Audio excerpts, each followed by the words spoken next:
Unfortunately, many of us are used to believe that rich and famous people are often distant from the average people, and therefore are not able to feel all the hardships of life typical for the unfortunate residents of our planet. Yes, exactly, unfortunate, because today we'll talk about a simple guy whose hometown was hit by a terrible natural disaster, which entered the history of the largest tsunami and shook the hearts of millions of people. No one knows how this story would have ended if a worldwide star had not been among the indifferent people. But as you have already realized from the name, his name is Cristiano Ronaldo.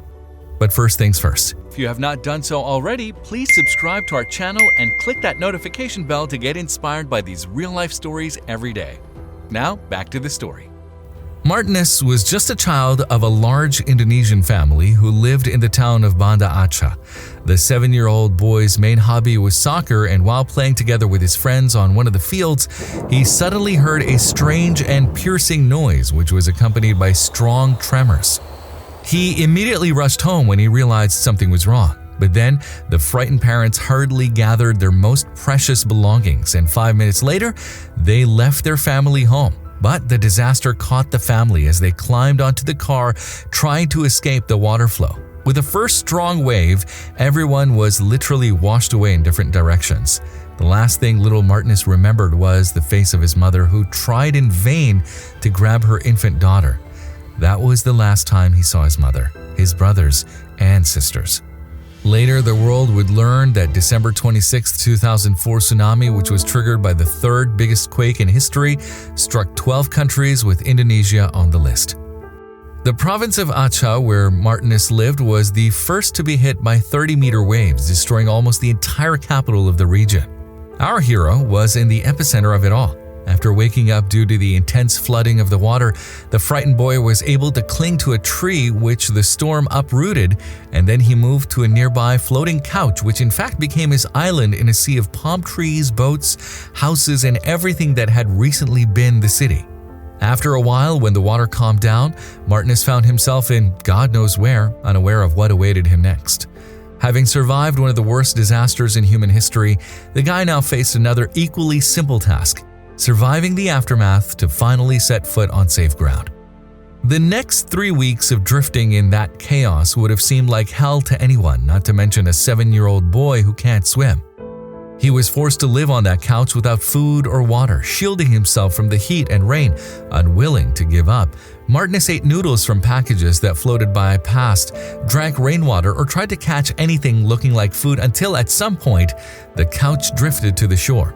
On the shore, the boy had to wander around for a long time in search of people, and during that time he became very thin and weakened. It is hard to say what would have happened to Martinez next, but luckily after 20 days of suffering, he was rewarded for his endurance in the form of a rescue.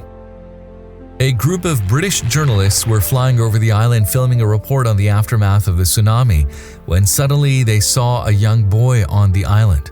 The journalists first gave an exhausted boy a drink, and half an hour later he was in the hospital. Later, doctors would say that if the exhausted boy had spent at least one more day on that island, there would have been less chance of survival. But at the same time, the boy himself said he was not afraid of anything at that moment, but he wished to see his family and fulfill his childhood dream, to become a soccer player. As it turned out, in the hospital, the boy was able to find his grandfather and father, who had also managed to survive in the disaster, but the trials did not end there. Having lost their loved ones, they didn't even have a place to go back to because they had no roof over their heads, and all they had to do was hope for a miracle. But soon, it happened. The fact is that when reports on the rescue of a boy in the uniform of a Portuguese soccer player named Rui Costa was shown on Portuguese television, an emotional wave of solidarity swept across the country, which not only made Martinez a hero of the soccer world, but also drew the attention of an equally big star of world soccer, Cristiano Ronaldo. Back then, young soccer star was blown away by the guy's story, and literally within days he found money so that the guy's father named Sabrini could rebuild his family home. He even paid for Martinez's high school tuition. But as it would turn out later, that was only the beginning. After 5 months following Cristiano's initiative, the Portuguese Football Federation invited the 7-year-old hero to the Portugal-Slovakia match, paying all the expenses for the child to go to Europe together with his father. In Lisbon, Martinez even led the Portuguese national team onto the field, and Sabrini received a grant of as much as 40,000 euros in humanitarian aid. When I saw the story, I realized that I have to help this kid because he's an example for many people, proving that any difficulties can be overcome. He's a special kid, Ronaldo said modestly after the match. It would seem that the footballer's kind gesture could have ended there. The camera showed the hero and the story went around the world, but Ronaldo did not do it for hype. Very soon, he personally visited the boy's family in Indonesia, and arriving in his hometown, at that time, Sevens soccer club Manchester United first of all visited the most affected by the tsunami places, pre-writing checks for a large amount of money to more than 100 families. Such a dear guest was given a warm welcome in Indonesia, but most importantly, Martinez traveled with Ronaldo, who was warmly treated by the star, becoming a little brother to him. I will never leave Martinez. He's become like a family member to me. And to make it easier for us to communicate, I gave him a cell phone with my number on it, Cristiano later told reporters. It is not known how many times after that meeting the two spoke over the phone, but 3 years later, Cristiano came to visit the boy again, adding the numbers of the other Portuguese players to the phone book of the boy, and finally advising the boy to train as much as possible and study English.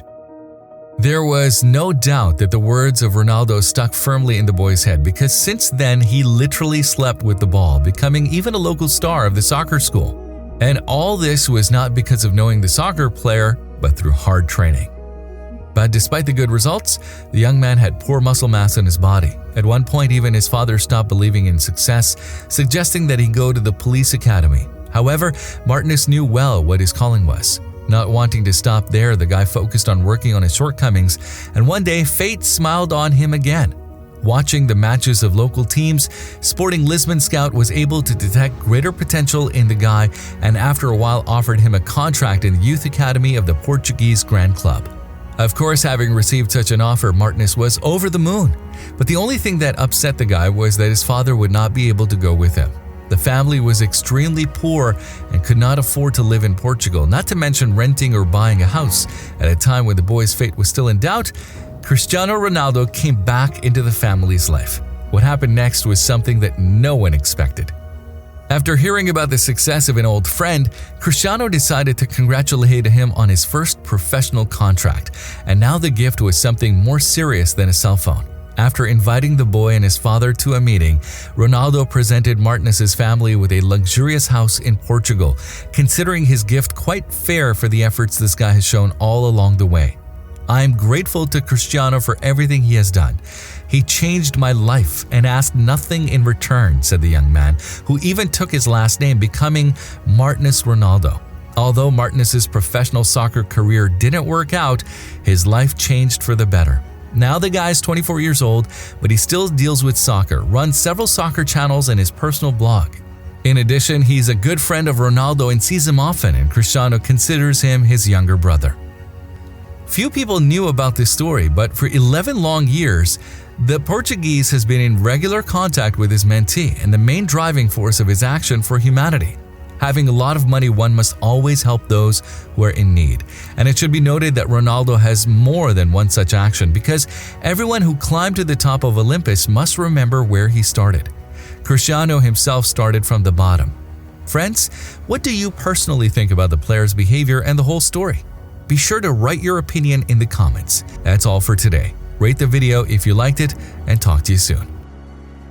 If you liked the video, please give it a thumbs up and consider sharing it with someone who may find it interesting. Thanks for watching, and I'll talk to you in the next one.